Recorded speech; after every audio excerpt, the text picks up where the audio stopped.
Time is 9:30. Let's get started here. Okay, so just as a reminder, project number 2 is due at noon on November 7th. We will talk about the exam here in a few seconds. And also just as a reminder, we will have a regular lecture-based class here today because when I was recording my lectures last year, again, we did not, for some reason, have any sound recorded when I had this corresponding lecture, so we're just going to have a regular old lecture here today. So let's talk about the test here. As you saw from my listener post, the grades are relatively good. Sure, I'd like to have a little bit more of the B's moved up to the A's, but overall the median's 87%. So those who did fall in that B range, we had a lot of high B's. Okay. So overall, I thought the tests, the overall scores in general were good. Let's see here. Now, make sure that you do look over my entire answer key, even if you got a particular problem right. Look over how I actually approached the problem. In particular, there were a number of problems, such as, let's say, number 1, where there could be different ways to answer it. And so I think it would be very helpful for you to see how I answered it, especially how succinctly I answered it in comparison to maybe to some of you who wrote a whole page on answering it, which was fine, as long as you can finish the test. But I think maybe perhaps less could have been said on some problems, in particular number 1. Also, just as a reminder, please try to write neatly on the test. For many of you, it was extremely difficult for me to read your handwriting. And this actually resulted in a loss of points a few times because I just couldn't figure out what you're writing. I know it's you have a certain amount of time that you have to complete the test, but if you can't do the basics of writing it so that I can read what you're writing, that's obviously a problem. Also, I do recommend that you use pencil instead of pen. I know whenever I took a statistics course in grad school, I always used pencil because it was a lot easier to change my answer if needed, rather than if I were to use pen. You can still use pen, of course, but I recommend using pencil. Now, there was just one problem that I wanted to discuss with respect to the test. This was by far the most missed problem. This was problem number 3C.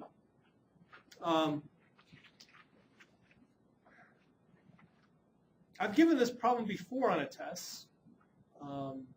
Maybe not with this exact same data set, but I've given the problem before a number of times on a test in a multivariate course, and I have not had these kinds of, I guess, the degree in terms of the number of students who have missed this problem. So I was quite surprised by it.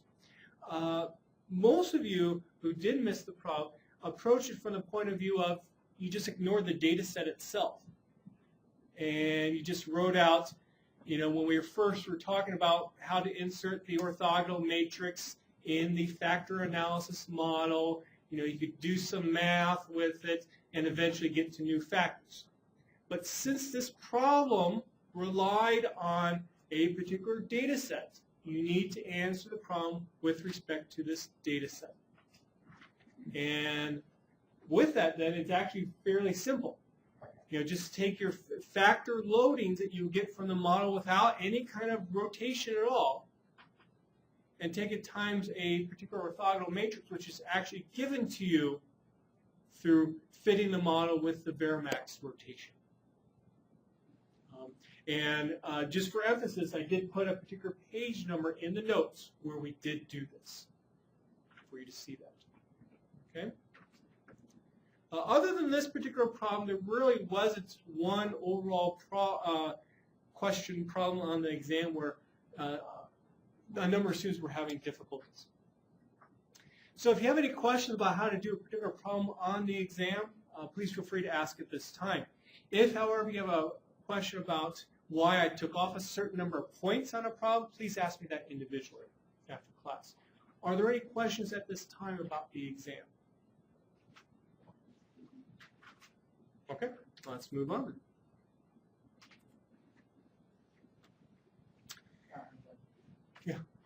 regarding the count number? About the what? Total right. I mean total right score. The total right score? In my case, the ball is not included. Okay, well just bring that up to me after class.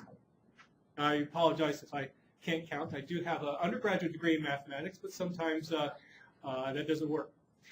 Well, maybe, like you mentioned, this problem 3C that we had to answer with respect to the data set. However, for example, in question 2C, right? For example, when I was solving the tests, I looked at the problem 3C, and I thought, well, maybe you need the numbers, right? But you said, you know, the 3C sounds very general. So then I looked at 2C, and in 2C we don't need to do anything with. Well, but that plot's given to you, and that plot is based upon the data, and with respect to what you would see in that plot, and hopefully what I was hoping is that to answer 2C, you would actually construct the plot. Well, you didn't have to, but definitely it would have helped you if you would have actually then constructed the plot that included then the colors and the numbers as well. So given that there was at least the plot there, yes, it's with respect to the data. I can see your point how it is kind of a more general question too, but it is with respect to this particular data set itself. You know, there are three categorizations for these weak kernels. So, Can you further discuss the answer of 2D? to what? 2D. 2D. Do you have a specific question regarding the problem? What's the answer? What's the answer? Yeah. It's in the answer key. Well, you know, I'm sorry to say this, but you should always look at the answer key first before asking a question. Yeah. And after you look at the answer key, if you still have a question, I'd be more than happy to answer it. Yes? 2C? Okay, do you have a specific question regarding 2C? I think the answer, yeah. For example, the group categorization of cat level. Yeah? So I don't understand the answer, but do you consider the type of the triangle? Well, yeah, I mean, you know, there are three types of kernel. It's very similar to the serial data set when we colored by shelf in the notes. Sort of bias. You don't need the component. You don't, I can't hear you. I'm sorry. It's kind of biased. It's kind of biased. I think. How is it biased? Like, we also know the categorization of the triangle. Yeah. Of a given type. Yeah. But we don't come up with that result by looking at one. Well, that's kind of the purpose, is to add that information to the plot, just like you did with the serial data that was in the notes. And the whole purpose, you know, one of the big purposes of principal components was so that we could see, you know, the data in a smaller dimension, so that we can make judgments about it. And in particular with the serial data, we wanted to make judgments about, well, are certain shelves organized in a certain manner?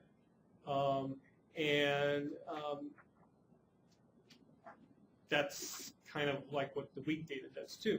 We have these pre-known organizations or categorizations of the kernels, and so, but you know, since there's a lot of variables, obviously you can't just do one scatter plot of all 5 or 6 variables. So what do? We could do a principal component analysis, and then also look at, you know, maybe there's certain trends with respect to the categorizations in that 2D representation or 3D representation, just like with the serial data. But in the answer, how do you color the observation? Just like with the serial data. You could use the, I believe it's the FG argument with the symbols function. No. By looking at data set, by the colors, you run into one. Well, what are you coloring with respect to? The categorization. Yeah, categorization type. which is exhibited in the type variable, which is given at the very beginning of problem number 1. If you would like, we can talk more about it after class. So I think we were kind of going in circles here, and I'd be happy to talk to you individually about it. Are there other questions? Okay. So in the notes, then we would leave. Based upon the previous video, we left off on page 39. We were just getting to the Goblet data set, and we were going to apply hierarchical cluster analysis methods to the Goblet data set. So, obviously it's probably been maybe a little bit since you last looked at hierarchical clustering, so we'll do a little bit of review too as we go along with this example. Excuse me. So here's the old Goblet diagram here. If you remember what we do with this data, we actually take all the variables, except for x3, and divide by x3. And thus we are left with 5 variables overall. Notice that all the variables then remaining have something to do with the width of the goblet, except for variable 6, which corresponds to the height of the base. And what we're interested in, since, especially since there's no pre-known categorizations of these goblets, we're looking for, with this cluster analysis of, well, maybe there are certain types of categorizations that we can make. After all, if you maybe you don't use goblets every day, but you do use glasses or other kinds of containers that hold, let's say, liquid or other stuff. And sometimes there's small, like juice glasses, and there's bigger, other kinds of glasses as well. Then you could even go to buckets, you can go to other kinds of things, other kinds of containers. So what we're hoping is that, in this archaeological dig, is that we can somehow categorize these goblets. And so let me go ahead and take a look at tin then.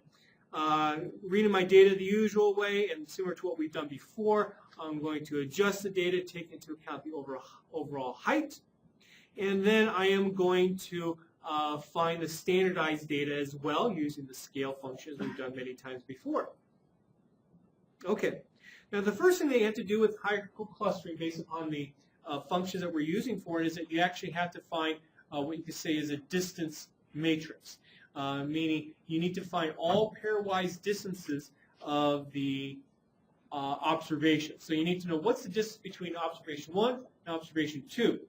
The way that we typically measure distance is through standardized Euclidean distance. So with my standardized data that's in Z, I use my dist function to find the Euclidean distances. And so if I just show you the matrix real quickly, page up, we can see, for example, the standardized Euclidean distance between observations 1 and 2 is 2.64.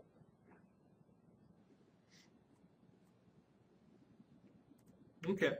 Next, to do the actual clustering, we use a function called hclus, hierarchical for h, clus for clustering, where we put in the distances in the D argument, and then we have to specify one of the 5 or 6 hierarchical clustering methods that we have discussed before.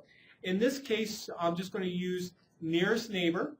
I picked that because it's the first one I introduced to all of you, not because necessarily that this is the best method for this particular data set. And if you remember, nearest neighbor has a particular another name to it that some people refer to it as, and it's called single linkage. And hclus does use this alternative name, so that's why I use the single option for method. I put the results into clus.nn. And then, so that we can see the process itself of how clusters are joined, I decided to create a data frame where I put in the information about how clusters were merged with the actual distance between the clusters. Now, in a standard analysis, you may not really need to do this. I am doing this for demonstration purposes. Okay? Imagine, let's say, if a situation where you have 1,000 observations. Well, you might not want to see how all 1,000 observations were joined together in clusters. Okay? So the first cluster that was joined corresponds to -3 and -16. Does anyone remember what that negative there means? An observation. Yeah, it means it's an observation. So actually, observation 3 and observation 16 were joined together, and they had a standardized Euclidean distance of 0.4018. Next, then, observation 6 and 14 were joined together. And if we keep on going down here, let's actually go here, we see a -19 and a 2. What does that mean? Observation 19 and cluster number 2, which means observation 19 was joined with observation 6 and 14. And here was the corresponding distance. Okay? Next, let's actually do, yes? So if you go back to that Sure. output and you look at that distance matrix for the third row and the 16th column, does that give you the distance? Third row, 16th column? You mean, I don't know what you mean. Are you talking about this right here? He was saying up with the matrix. Yeah, so if you Oh, look I'm sorry. in the Yep. for the third and 16th observation distance, if you plug those indices in, well, you get that distance back. You should, yes. Okay. So I was kind of playing around with it, and it was returning something different, but perhaps I was mistaken. Well, give me a specific example. You can post it to the listserv. I'd be happy to look at it. Okay. Let's see here. So then with the yes. So by looking at the data set, can we find out the distance between observation 19 and 6? That data frame that I showed you before, yes. If they were actually joined together, I don't remember. Observation 19 and 6? No, because notice 6 and 14 are joined together. Observation 19 and 4. Excuse me? Observation 19 and 4. 19 and 4? Or 14. I thought it was 6. Observation 19, based upon the nearest neighbor method, okay? Observation 19 was joined with cluster 2 with 2, which consists of 6 and 14. Since we are using the nearest neighbor method itself, then this 0.59 should correspond to the distance between 19 and 6 or 19 and 14, one of the two. Okay, now we're going to do a hierarchical tree diagram using the plot function, and this is what we come up with. And actually, let me actually just go over here to Word because I should have it in here. There we go. So we have a hierarchical tree diagram, and this basically gives us information in a hierarchical sense, you could say, of how clusters were joined together. So if you remember, that first row of that data frame consisted of observations 3 and 16. Was it 3 and 16? Just to verify. Yes, 3 and 16. So that data frame that showed the whole process of how the clusters were joined, 3 and 16 were joined first. So notice with this hierarchical tree diagram on the very bottom, we see that they are joined, and joined at a distance of 0.4018. I'm just pulling that off the data frame on page 40. Okay. Next, what was joined was 6 and 14. You see that 6 and 14 here, and that corresponds to a distance of 0.454. So we see the whole process. And the reason why we look at this hierarchical tree diagram is to make a determination, well, how many clusters are appropriate for this data set and this clustering method. Again, I'm not saying that this clustering method was the best, but for this clustering method, using this hierarchical tree diagram, let's figure out, well, how many clusters are needed. And what you do is you look at basically, where you see maybe larger distances between successive clusters to make that choice of where you cut the tree. So I simply used the AB line function, and I decided to cut the tree at this location here. Because we see this distance of successive clusters that are being joined as somewhat large in comparison to other clusters that were joined. So for where I have that red line there, how many clusters does this represent if I cut the tree there? 3. Simply all you do is you count the number of times that horizontal line intersects that tree diagram there. So what this is saying is that perhaps 3 clusters are appropriate for this data set with this clustering method. Next, I decided to cut the tree here as well. How many clusters does that correspond to?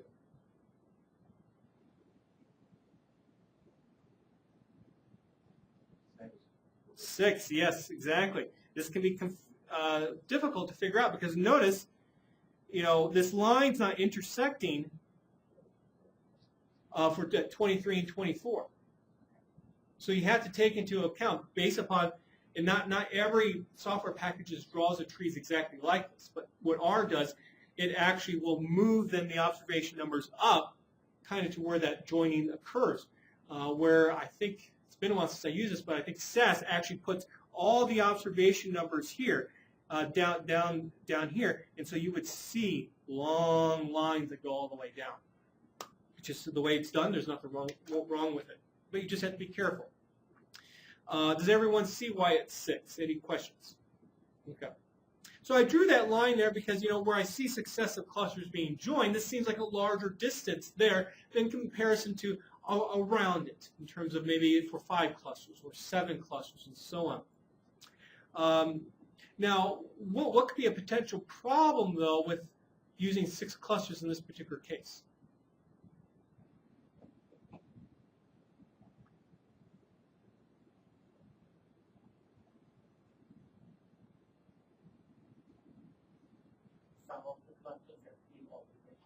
Some of the clusters have few observations, meaning essentially a number of the clusters just simply have 1 observation. In fact, that's 4 clusters. Perhaps that might be okay, but I think you'll see in some plots coming up, you'll be questioning whether 6 is really appropriate. Okay? But I at least wanted to point that out now.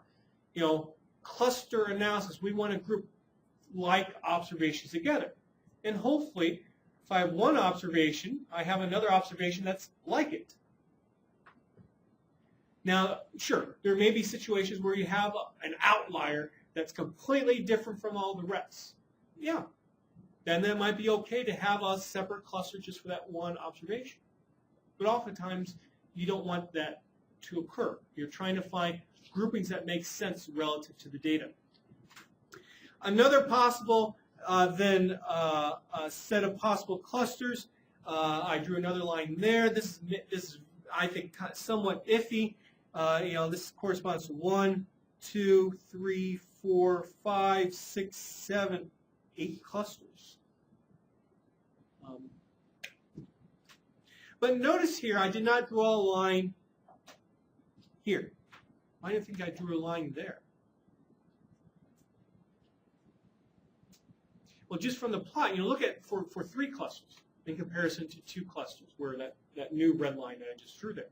We can see that with 3 clusters, there was a larger distance than for 2 clusters. So I don't think it's necessarily as justifiable to do 2 clusters in this situation in comparison to 3. From just look at the hierarchical tree diagram alone. You can say something similar to, well, why didn't I draw a line here? It's for a similar reason. Look around it. We see larger gaps, like for 6 than what we would for, I guess that would be 5. Yeah. So that's why I chose the lines at those locations than these new horizontal lines that I just drew. I'm trying to emphasize that because I think, as I said last time, that this is where some of my students were having difficulties last year.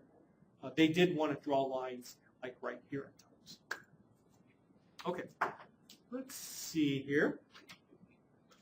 So previously in the videos, I talked about this this rect.hclust function, which allows you to draw rectangles around certain clusters. You can see that on your own. I typically do not use it, but you're welcome to use it if you want to. What I want to get down to is about page 44. We're going to talk about using now principal component analysis to help us justify or determine the number of clusters that are necessary. Why? Well, again, we have 5 variables to look at. And if we could, it would be nice if we could do, let's say, a 5-dimensional scatter plot, and that we could actually maybe, have, let's say, the plotting points correspond to the clusters that we've chosen. So in that case where we had 3 clusters, you could colorize those points in 5-dimensional space by the 3 different separate clusters. And that will help you see, well, does it make sense to have these observations in these 3 clusters? Obviously, we can't draw a 5-dimensional scatter plot. So what we can do is combine what we learned before with principal component analysis and basically look at a smaller dimensional representation of our data and maybe do a 2D scatter plot, a 3D scatter plot using 2 principal components or 3 principal components in terms of their scores, and then use that to help make a judgment of, well, does it make sense to use 3 clusters? And so what I've done to help you out is I've written a function called pca.ca.plot, which basically takes what we learned in the principal component analysis section, uses print comp, finds the scores in the appropriate way, does a 2D scatter plot, does a bubble plot, and then also does a 3D scatter plot as well. And also it colorizes the points corresponding to the number of clusters that you pick, or that you specify, I should say. I want you to take a look at this function on your own. I'm not going to go through it here in class because it's just applying all the stuff that we've learned before. I've just kind of grouped it all together in a cluster, in a function. Let's instead take a look at how to actually implement the function. Simply with my pca.ca.plot function, I specify my data set. Here's my data. I specify where my cluster results that I've obtained before are found. And I specify, well, how many clusters do I want to look at in these plots? And I put a nice little title here to help me identify, well, what these plots correspond to. And then when I run it, we have all these nice little plots come up. I'm actually going to go over here to words that I can write on the plots. Let's actually make this a little bit bigger for us. Let's remove that. There we go. Okay. So let's take a look at the plot on the left-hand side here. I have principal component number 1 on the x-axis, principal component number 2 on the y-axis. I hope you can see this. Is it clear enough that you can distinguish the points to circles, pluses, and triangles? Is it clear enough, or do you need to make it bigger? Be a little bigger. Let's see what I can do here.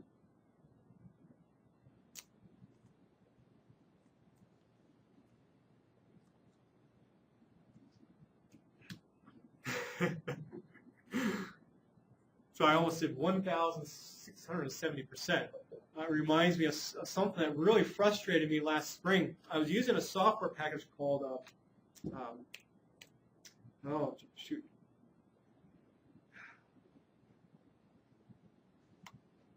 Now this frustrates me too, that I cannot think of this software package off the top of my head. JabRef. Anybody used JabRef before? It's a nice little software package that allows you to put bibliography references in it, and then you can, in Word or LaTeX or Lix, you can call references from a reference file. Anyway, I was using that software package, and I had accidentally said to zoom like 1,000 or 10,000%. And I was zoomed so much, I could not see in my software package of how to unzoom it. it frustrated me for a long time. I had to actually post a message to the JabRef listserv, and someone said, "Oh, well, you have to go into the what's it called in Windows, the registry, and change something there." I was able to do that. Unfortunately, I cannot use software. Anyway, I hope you can see this. I don't think I can really blow it up anymore because then we start losing labels. At the very least, you have it in your notes. And so what we see here is that we have observations 23 and 24, 4, 5, 17, and then these remaining observations here corresponding to our 3 clusters. And this kind of makes sense. 23 and 24 are kind of away from the pack of the other points, as are 4, 5, and 17. It's somewhat questionable about, what do you do with 18 here, or maybe even 10 and 22. But using 2 principal components, which I should also mention, was somewhat justifiable based upon what we did in the principal component analysis section for the Goblet data. So I feel as though I'm okay looking at just 2 principal components. And we can see there's some justification for having 3 clusters. It's definitely not perfect, but some justification. Let's look at then using 3 principal components. And this was also somewhat justifiable. I think this got us up to about 94, 95% of the total variation explained. With 3 principal components, it was like 86%. So the coloring there of the actual bubbles correspond to was the 3rd principal component positive or negative? So what do you think? Do you think blue corresponds to positive or negative? Negative. Negative, because those are the smaller points based upon how we've done these plots in the past. The bigger points then are the ones that are positive, and they are indicated in red. And so the actual then color of the observation number then corresponds to the cluster itself. And so, definitely we can see more about why 23 and 24 are in their own cluster in comparison to what we had over here. Because we see, in comparison to 10 and 22, we can see that that 3rd principal component really makes some differences between the two sets. We can also see why 4, 5, and 17 might be separated from like 18 as well. That 3rd principal component. But what we also see is that, notice how 3rd principal components tend to be greater than 0 and large down there in comparison to those maybe up here. To some respect, this is saying maybe you need 4 clusters. Now, our hierarchical tree diagram did not really suggest 4. And so maybe this is an example of maybe nearest neighbor is not going to identify the clusters as good as maybe other clustering procedures. Any questions about that? Just kind of a question about the plot itself. Is it possible, instead of having the different colorings, because like to me, I think that's really confusing. Okay. But I mean, can you do it in a different way where can you change the line type of the bubble? Or anything like I've that? never actually tried to change a line So type you of the don't have bubble. like color of bubble and color of text. I mean. Yeah, maybe you could do the color of the bubble. Take the color of the bubble Right. out in terms of the positive or negative part, and actually make it the corresponding cluster. You could do that. Okay. I just chose to do it. Yeah. I mean, What would be nice is that maybe if you could change the symbol itself. right. But I have not tried that, or I should say that. I probably have tried it. I don't remember trying it, but I have probably tried it because it's an obvious thing. Right. And I want to say you cannot, but I could be wrong. Okay. Yes? Suppose you are saying you are calculating the nearest neighbor in three dimensions. Is what you said. I'm not calculating nearest neighbor in 3 dimensions with respect to the principal components. That's something you need to make sure you understand. I'm actually calculating nearest neighbors with respect to the 5 variables that we have. This plot gives us a 3D approximation to it. So that's something you have to realize. So let's say, and I'm going to talk about this more later, but let's say that 3 principal components only represents 50% of the total variation of your data. You could still do a plot like this, but you will probably more likely maybe see, maybe observations that seem to be close together that are not maybe in the same cluster, because that principal component analysis is saying is that while you do have an approximation to your data, it's not representing the data maybe as well as you would like. And so that's something you have to watch out for. So be careful with judging exactly distances in this plot. Just remember that this is an approximation to our 5D representation, and relatively speaking, this should be a good approximation because of the amount of variation that's being explained. Other questions? The key thing is that we need some way to visualize what's going on, and these are particular ways that you can do it. They are not perfect, though. Okay, so let's take a look at our 3D scatter plot here. Okay, so again, I've colored the points corresponding to the actual cluster, so we can see these. This is 4, 5, and 17 down here. This is the green are the 23 and 24, and it makes sense. Look at the green, look at the red, why they are somewhat separated from the rest. But we also see this possible behavior of, maybe we need this 4th cluster. Look at the blacks here. Now look at the blacks there as well. They are somewhat different. Perhaps, they should be in different clusters. And I say perhaps. Let's see here. So one thing I wanted to point out, I believe, let's see. So let's look at 18. So again, we saw that 18 itself, just from looking at the 2D representation, you might think, well, maybe I should go with 4, 5, and 17. Excuse me. But then when we come over here, we saw, oh yeah, principal component number 3 is quite different from 4, 5, 17. Let's look at that with respect to this plot here. So here's 4, 5, and 17. Now, observation 18 is actually this point. Which one is it? I'm sorry. It's actually this point here. So just what we're seeing with that bubble plot over here, we're seeing the same thing occur in this 3D dimensional plot. Maybe you think it's overkill, and well, we see the same thing on the 2 plots, but I guess I like to look at it both ways. Okay. Chris? Yeah. Is it possible to change the size of those points on the 3D graph? Because you could add. Yeah, you could add basically. Yeah, you could add a different dimension.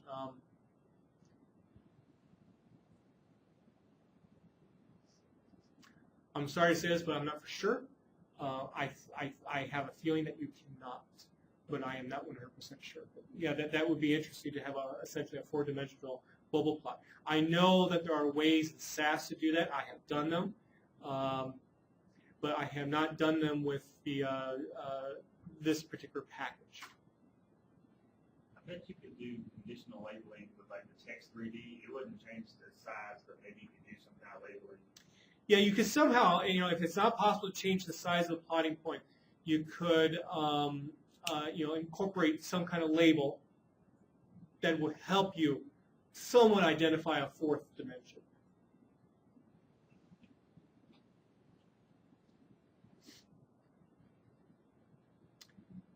Okay, so page 46 then.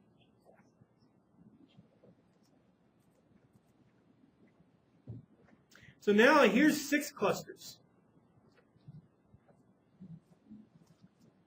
So just to help you out.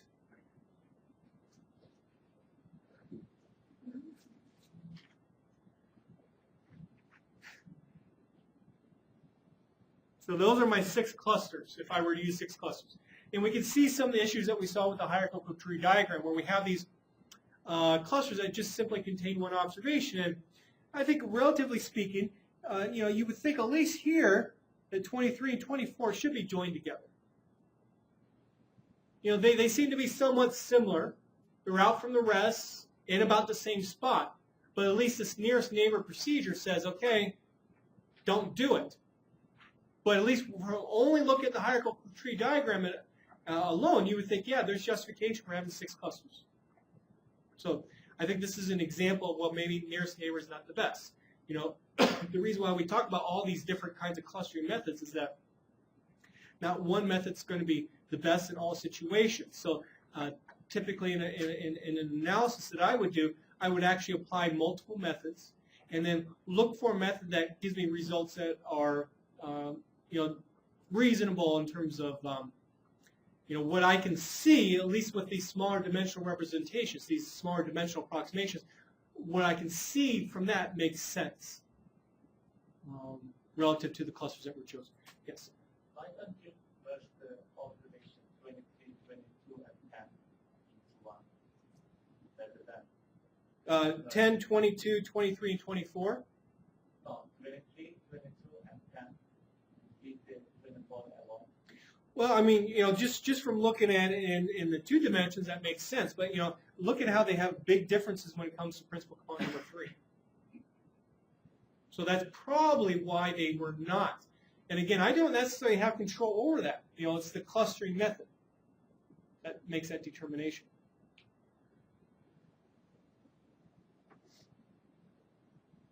Okay, let's move on here. Let's make sure we talk about all the comments. So we already talked about the first bullet.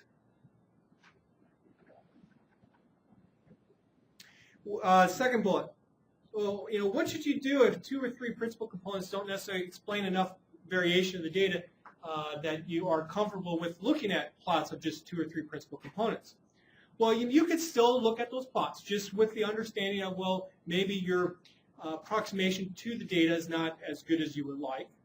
But I wouldn't have a problem with looking at the plots even if only, let's say, 50% of the variations explained. I just have in the back of my mind that, yeah, you just got to be more careful in interpreting it. But what you could also do is do some of these other graphical techniques that we've looked at to graph multi-dimensional or multivariable data, multivariate data. In particular, a good one that can be very helpful is a parallel coordinate plot. So this is represented on page 48. I have the lines in the parallel coordinate plot corresponding to cluster. So for example, we see those red lines there, that corresponds to observations 4, 5, and 17. The green corresponds to 23 and 24, and the black the rest. So this is with showing 3 clusters. And I think especially with this plot here, you can see some justifications for why the clusters were chosen. And also you can come up with maybe some interpretations for the clusters. That's eventually something that you want to do. If I say these goblets are similar to one another, you need to tell someone, well, why are they similar? Well, they are similar because they're all overall large in size. Or maybe they have a large top to it, but a small bottom. And in fact, that's what these reds and greens represent here. So notice with the reds, you typically have large values throughout the entire plot in terms of W1 through W6. And so these are large clusters. Large goblets. But look at how the reds differ from the greens, though. Both the greens are also large with respect to W1 and W2. Those were actually width of the top of the goblet. But look at the bottom of the goblet, which corresponds to 4, 5, W4, W5, W6. They are small. So these are goblets that have big tops with small bases.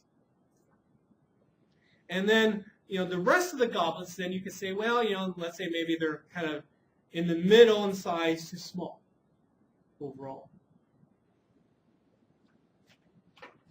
But you definitely see, the differentiation between the reds, the greens, and the blacks. And it all has to do with, I guess, being up here on the plot. Okay? So from looking at this plot alone, it makes sense to me why the nearest neighbor method did divide up the points the way it did.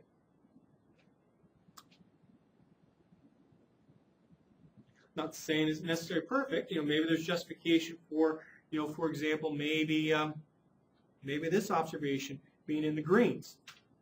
The only difference is, well, it's not as low as the other ones. I wouldn't be surprised if that was like number 22, maybe number 10, number 22 probably. Okay. Let's see here. So again, overall, when you have, look at some of the, after you use H+, you've done the hierarchical tree diagram, done some of these plots of the data to try to make sense of what the clusters are, and you come to a point where you're comfortable with the number of clusters, then you do the cluster interpretation, similar just to what I did here. And that then concludes the cluster analysis. Again, for emphasis, I would still try other clustering methods to see what those results are. But if I were only able to do nearest neighbor, then this gives you the whole process. Is there a question? So let's say we have a binary data and the observation can take on the true or false or 1 and 0. So what would happen if you have binary data? Is that what you said? Yes. Okay. So probably we don't have we cannot have on the PCA on binary data. You can still apply it. You can still do principal component analysis on binary data. Now let's say, just to make things simple, let's say you have only 3 variables, 3 original variables, and they're all binary. Okay? You could do principal components still. Now, how many different, let's say, principal component scores could you have? Well, there's going to be a finite number because you have a finite possible combination. So there's 8 possible combinations with 3 binary variables. Okay, so looking at like one of the plots that we did above, you got to be careful about. I might incorporate some jittering into the plot, the points being plotted, so that I don't have all the overlap of the the finite number of points that one would have. So yes, that obviously, when you just have the categorical data such as that can somewhat limit, doing some of the stuff that we do here. But there are, certain kinds of fixes that you could do, such as the jittering, to help you out. I'm not going to say it'd be perfect, but you could. Okay. So then page 49 then shows, well, what would happen if you use just Euclidean distance itself, not standardized Euclidean distance. Let's see here. I'm going to let you look at that on your own because it kind of just follows the same steps that we did here. Now, typically, again, you would use standardized Euclidean distance for all cluster analysis applications. But in situations such as with the Goblet data set, it may make sense because all the variables are measured on the same numerical scale. So please take a look at that on your own.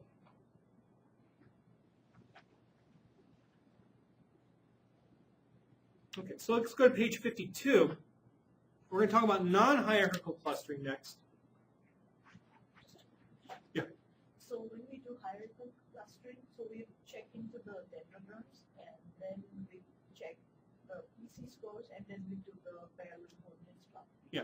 I mean, there might be cases where you don't do the parallel coordinates plot, you just rely on the PC scores. Or there might be situations where you can't do the PC scores, or you're maybe not comfortable with it, I should say, and only do the parallel coordinate plot. I mean, you could even do a stars plot too, but I think that might be more difficult to look at than a parallel coordinate plot in this kind of situation. So let's talk about non-hierarchical clustering. So with hierarchical clustering, it was called hierarchical because we kind of, join observations together, essentially one by one, and then joining clusters one by one, and kind of proceeded in a sequential hierarchical manner. Here with non-hierarchical, we don't do that. There's many different non-hierarchical clustering methods out there. We're going to talk about the most popular one because we don't have time for everything. We're going to talk about Kmeans clustering. The K correspond, in terms of we will actually use it as a symbol, will actually correspond to the number of clusters. Now, a characteristic then of this method is that we actually have to specify how many clusters you want to use to begin with. So, you might be thinking, based upon what we just did with hierarchical clustering, it's like, well, how can you do that? Because we don't know how many clusters we're going to have to begin with. Well, yeah, that can be a problem with this method. I will show you some ways that you can kind of get around that as being a problem later on. But at least initially, I would like you to think about, yeah, that is a big difference. And somehow you have to know before, like with the Goblet data, I think we should have 3 clusters. You have to make that determination. But here's an advantage then of applying this method in comparison to hierarchical clustering. With hierarchical clustering, you have to find all pairwise distances between observations. Now imagine if you have a big data set. Let's say you have 1 million observations. How many pairwise distances would you need? Quick, do the math in your head. 1 million choose 2. Imagine if you have 10 million, 100 million observations. You can see the problems. With K-means clustering, you don't need to find all pairwise distances. So this is an advantage. So it can be quicker with the bigger data sets. So here's the process. So basically what I have, I just kind of, this starts on page 53. I just made up kind of a data set where I could simply do some simple drawing on, actually I did this in PowerPoint, do some drawing with some X and Y axes to help demonstrate the process of how K-means clustering works. And so let's say that I have just simply 2 variables. Let me make this a little bit bigger here. I simply have 2 variables. They're standardized, so I will typically always use standardized data again. They're called Z1 and Z2. And let's say that for some reason I chose 3 clusters. Here's a scatter plot of my data. Just even the red points there are actual observations. So both the red and blue are actual observations.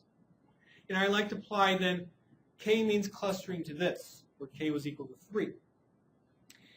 The process then starts with randomly selecting 3 observations from your data set to be what are called cluster seeds. The reason why the word seed is used is because essentially we're going to grow the clusters around these seeds, or grow them from these seeds. So let's say we just simply have R choose some observations, and those are denoted in red there. Okay? Next, find the standardized Euclidean distance between all the remaining observations with the seeds. So what that means is I'm going to find then the distance between, let's say, this observation and that seed, this observation and that seed, this observation and that seed, this observation and that seed. Okay? So I still have to calculate some distances, just like what we did with hierarchical clustering, but just not as many. So now, using all those distances that you find, group the observations with the seed that it's closest to. So, we see these 3 observations are closest to the bottom seed here. So that's why I drew a line around that to represent my green cluster there. This red seed there is closest only to that particular observation, so I grouped it there. And then with the last seed here, you can see then the corresponding cluster that I formed to.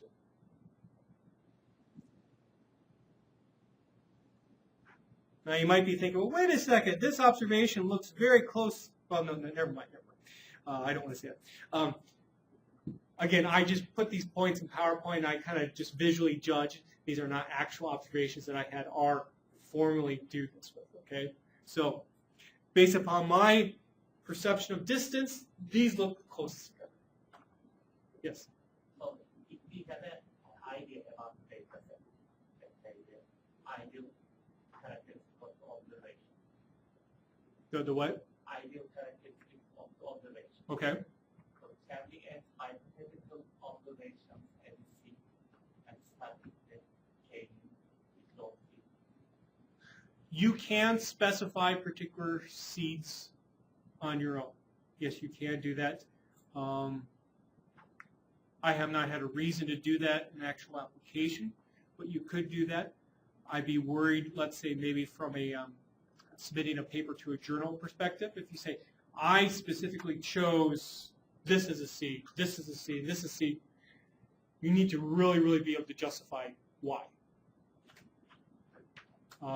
There may be situations too where, I think of this from a, let's say, a marketing perspective.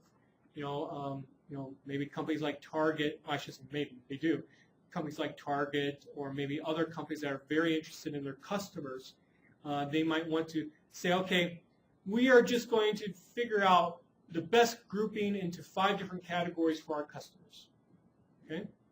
Where, this particular category is going to represent this kind of person, and then you can specify maybe a particular seed to get that process started.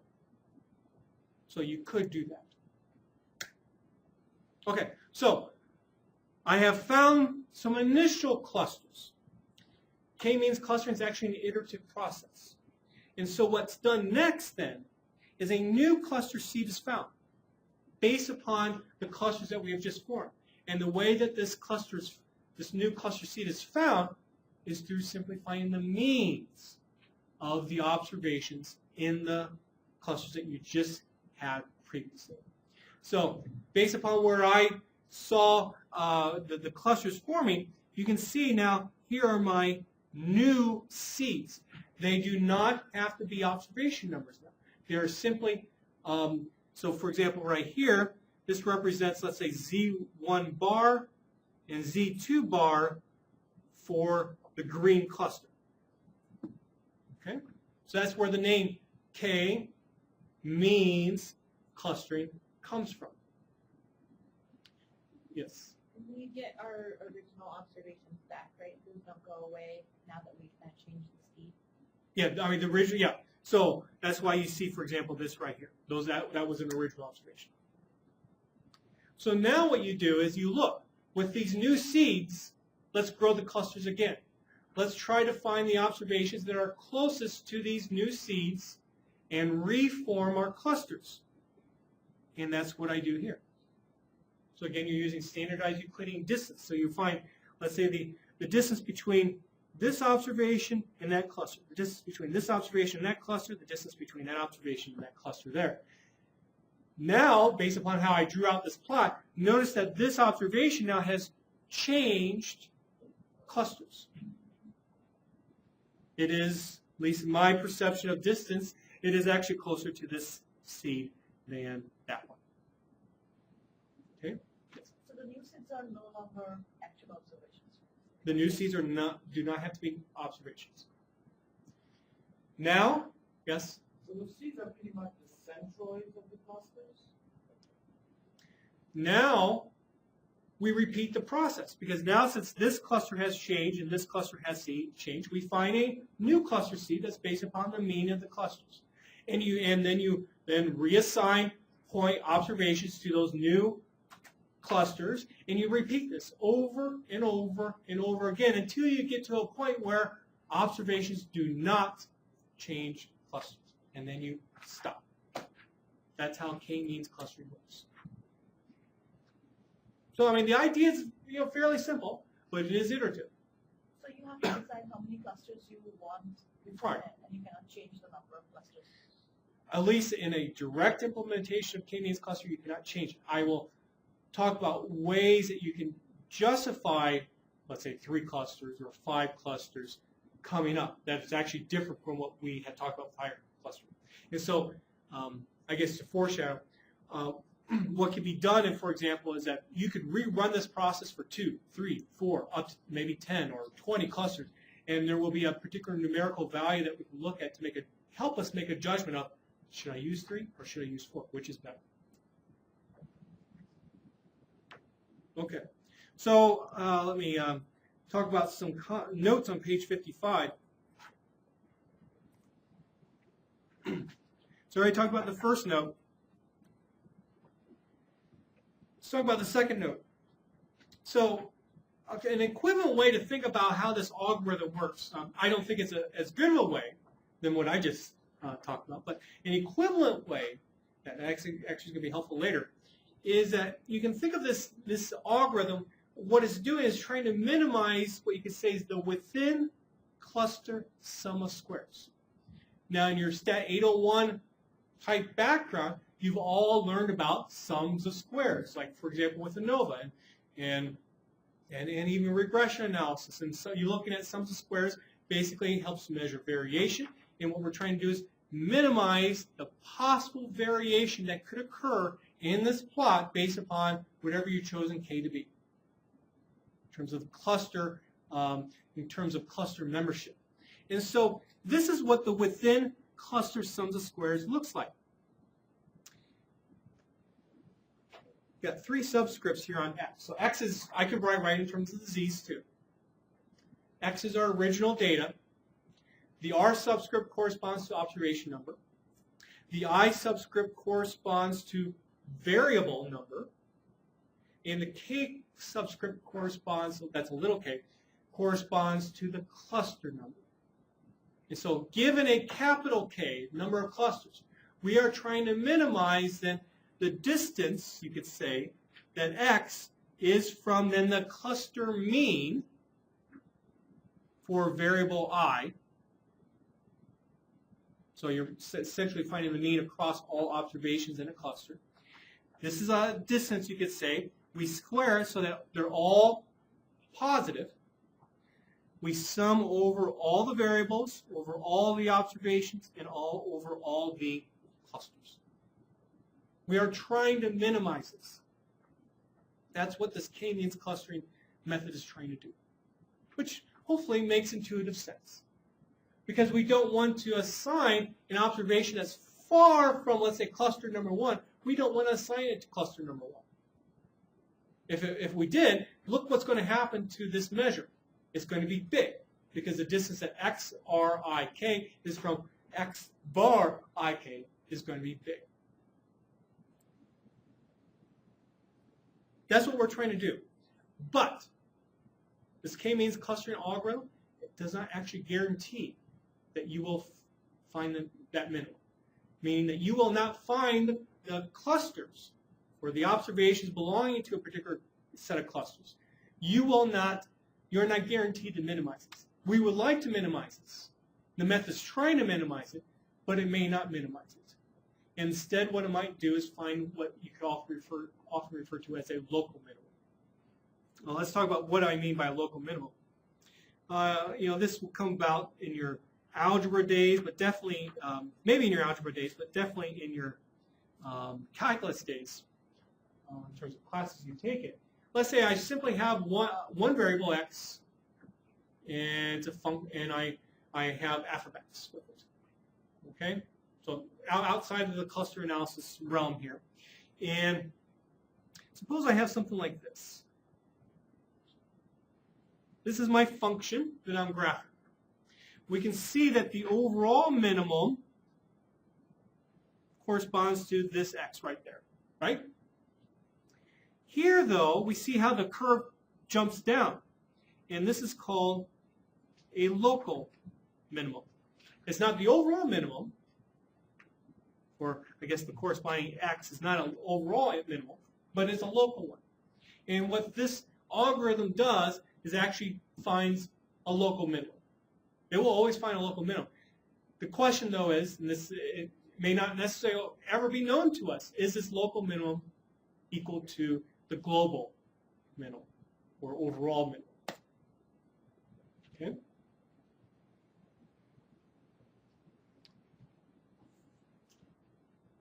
So what can you do? And it corresponds to this next point here.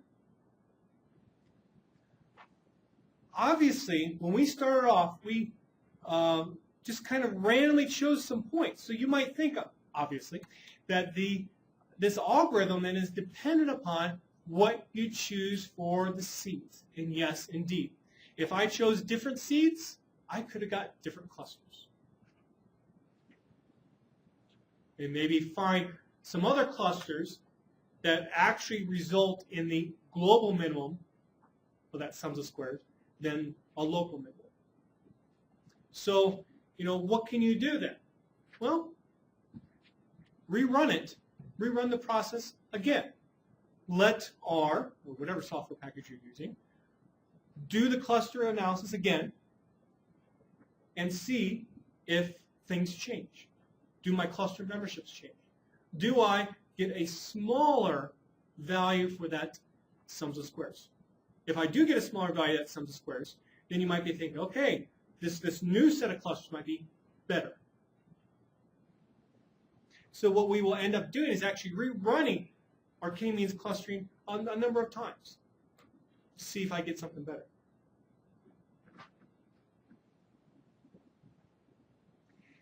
The last bullet on page 55. So, there are a number of small changes that one can make to the algorithm that I presented to you, the exact algorithm I presented to you, that can make it better, which often means faster.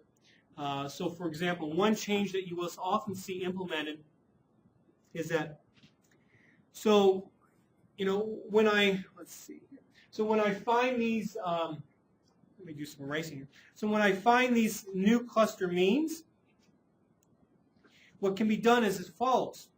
I take a look at this observation here. Let's say this is observation number 1 in my data set. I look at this observation, and I try to determine, well, do I need to reassign it to a new cluster? And in this case, I do. So then immediately, I'm going to draw a new cluster there. And then now I find new cluster means immediately before I go to observation number 2, and then look at corresponding distances. Okay? So that's just another way that this can be implemented and can actually help you find the actual clusters faster. I don't think it's really worthwhile for us to get into all these little small changes that can be made to the actual algorithm that I presented to you, but I at least want to mention to you that that can occur. And lastly then, there are actually other definitions of a cluster center, because that's what we're simply finding is a cluster center here. You could use them instead of means, you could do medians, for example. And that hopefully then allows you to think about, yeah, there's other ways to do this non-hierarchical clustering. And we just obviously don't have time to talk about all of them. I just talk about the one that's most prevalently used. Okay, so let's look at an actual data set where we can implement this. This goes back to that four observations that we saw at the very beginning of this particular section. And so here are my 4 observations. Here's what they look like on a plot. Again, to implement this method, we do not need to find all pairwise distances between observations. I just decided to do that here just for illustration purposes. This plot was actually shown in the notes how to construct it in the past. Okay.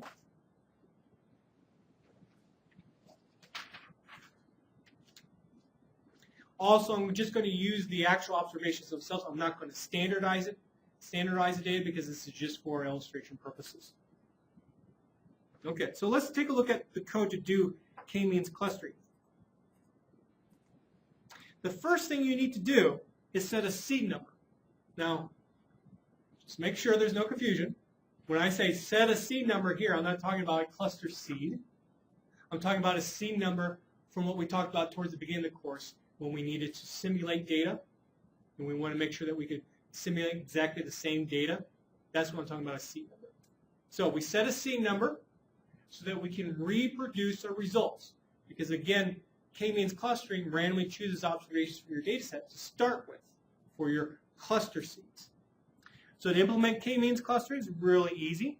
Use a function K-means, specify your actual data set, or what will often be your standardized data, and then say, well, how many clusters do I want? In other words, you're specifying Q. I put the results into clus.toMeans, and when I just simply print off clus.toMeans, we get just a summary of the information that's actually stored in there.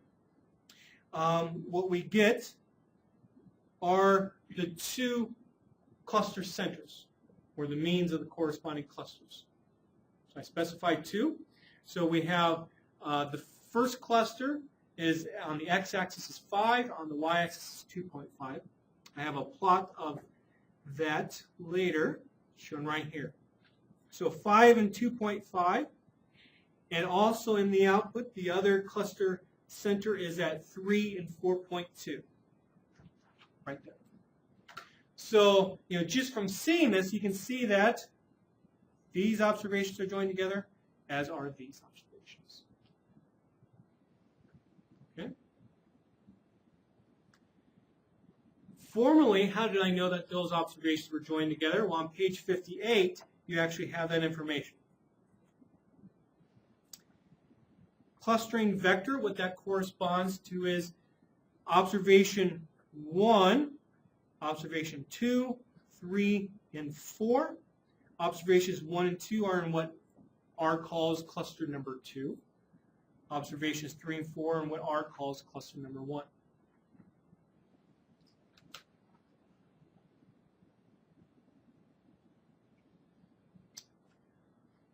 Also, we have some information about within cluster sums of squares.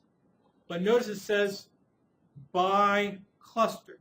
So what that is representing, we'll do some erasing here. What that is representing then is this part right here. So everything but the sum over the case. So if I were to sum up those two numbers that you see there on page 58, then I would get the entire within cluster sums of squares. That alone is not useful to us. We will look at how we can use that information coming up.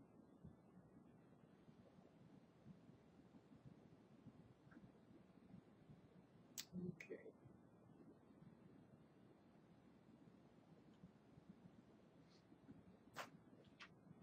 I'll hold off on talking about this part here. Inside then this object that we get returned to us from Kmeans function, we have some various information that we can pull out of it. In particular, so equivalently, if I did the names function, you could see that too. So in particular, the cluster component of this object, which is a list, you can see the same thing in terms of the cluster or the observations assignments to clusters. And so I use that then to put it into a data frame. And there you can see the actual observations with the clusters. Okay, so some comments, page 59. So again, the initial cluster means, or the cluster seed points, are selected as observations from the data set. That's why I specified a different seed number. Or that's why I specified a seed number so I could reproduce the exact same results at a later time if I wanted to. On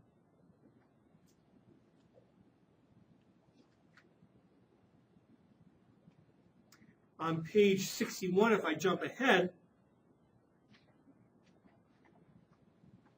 to right here, when I did change the seed number to something else, look what happened. Observation 1, 2, 3, 4. Observations 2 and 3 were together in a cluster. Observations 1 and 4 were together in clusters. So you can see that I did actually have different clusters.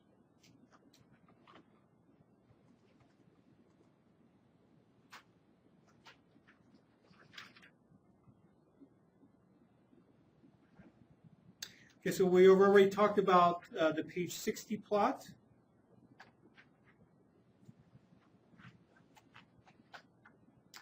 I also talk about how the within sums of squares can actually be calculated with outside of the Kmeans function. Because we're running out of time here, I'm going to say please take a look at this on your own. I use a nice function called aggregate that allows me to find the necessary sums of squares.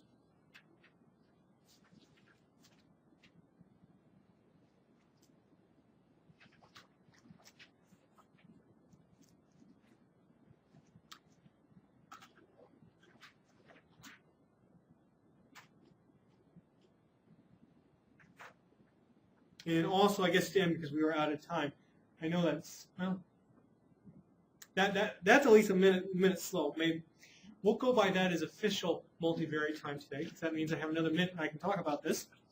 Okay, so in the output, you saw this between sums of squares and total sums of squares. That was listed there.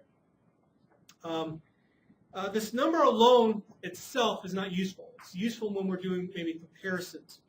And basically, what the total sums of squares is basically representing can be figured out from taking a look at my code here. So my data is in set 1. Here I have my first variable. I'm subtracting off the overall mean of that first variable. So I don't care about cluster memberships at all. I'm just finding each each variable, corresponding data for that, subtract off the corresponding mean. I square it, and then I do the same thing for the second variable, square it, add it all up, I have my total sums of squares, which should be familiar to you because you've done total sums of squares in a ANOVA setting before. It's essentially the same thing, where you're, let's say, ignoring treatment levels, put in an ANOVA context. So my total sums of squares is 12.67.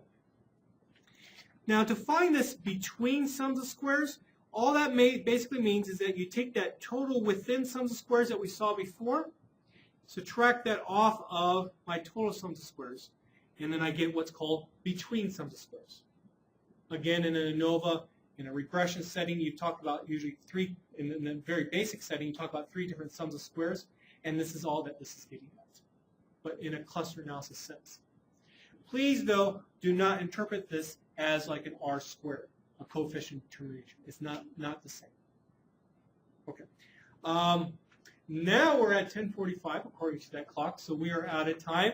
And this also should take us up to where the next video starts. So I'm not going to add any additional information by, let's say, recording it outside of class. You should be ready to go for the next video.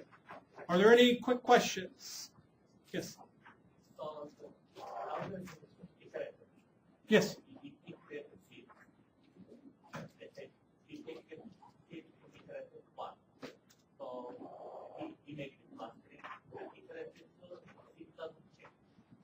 If the, well, you're saying, what if the C doesn't change? Well, then you're done. Yeah, that can happen. If you somehow chose seeds in a particular way that was, let's say, very good in terms of the algorithm, you could be done. Okay? Okay, that's it for today.